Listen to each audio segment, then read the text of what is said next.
Stephen Wu. Woo, woo, woo. He is an actor and an entrepreneur.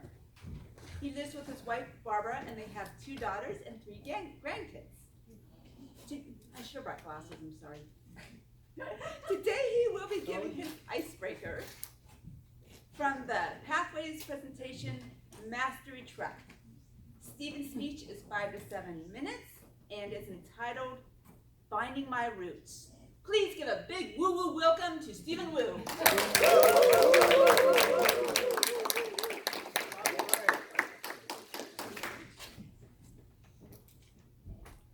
I just returned from a 22-day European vacation. Had a wonderful time. We visited London, Berlin, cruised around the Baltic Sea, traveling to 8 countries. After our cruise with 22 friends, Barbara and I decided to go to a city where I've always wanted to go. That's Liverpool. Not just because that's a home of the Beatles, but that's where my roots are. Yes, Liverpool. Fellow Toastmasters, honored guests, I'd like to take you on this legacy that spanned 100 years and 2 continents. And I'd like to do it in 5 to 7 minutes. Back in the 1920s, my grandparents were in China. It was during a famine. People were dying left and right. They didn't know what to do. They had 2 daughters, one 12 and one an infant. The infant would become my mother. For survival, they heard that Liverpool had open arms. They were welcoming refugees, working in the docks. They wanted to go there. But the problem was they couldn't afford it. So they did the unthinkable. They sold their oldest daughter for money, for survival. Can you imagine this 12-year-old girl, her parents abandoning her? Anyway, they did it for survival. That's the thing they had to do. Off to Liverpool they went with my mother. They settled down, not speaking any language, not having much money, but they opened up a laundry. And they had 5 other kids. I asked my uncle, what was it like growing up in a laundry? He said it was awful. It was cold. They didn't have food. And they had to suffer air raids during the bombings every night. I asked him to show me where the laundry was. He didn't want to do it because it brought too many sad tears to him. Fast forward, my mom is now 18. She's old enough to get married. My grandparents arranged for her to marry this guy 10 years older than her. That was the tradition in those days, arranged marriages. She didn't like the guy. She hated him. She cried every night thinking that she would have to live with this stranger. But she was engaged. Let me take you 9,000 miles to Los Angeles. My dad immigrated from China. There again, to save his family. He got a job as a houseboy, making 25 cents a day, sending most of that money back to China. He established himself. And eventually he was drafted and stationed in Liverpool. They happened to meet, my mom and dad.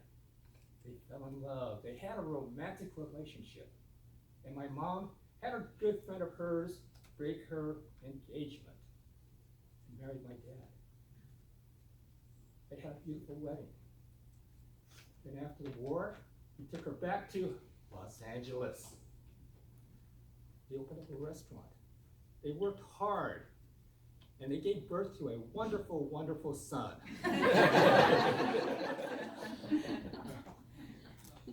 Eventually, my mom brought her 4 siblings over here.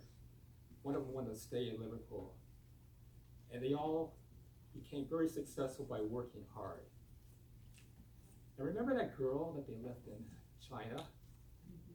Well, they got together. They spent 4 years searching for her. They found her.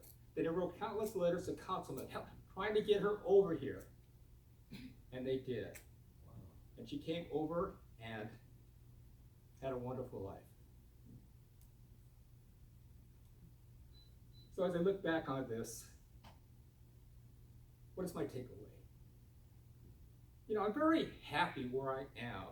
I thank God that I'm here.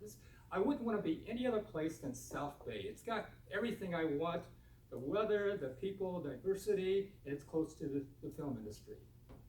But you know what? There are a billion Chinese. And the odds says I should have been born in China, right? I could have been born into a rice field. But no, I'm here. And a million things had to happen for me to be here. My grandparents had the courage to go to China. My dad had the courage to go to Los Angeles. Happened to meet in Liverpool. They met, they came over here, and they had me. So I feel like I won the lottery. I won the lottery 100 times over. And I'm so happy the way things came out. Madam Toastmaster.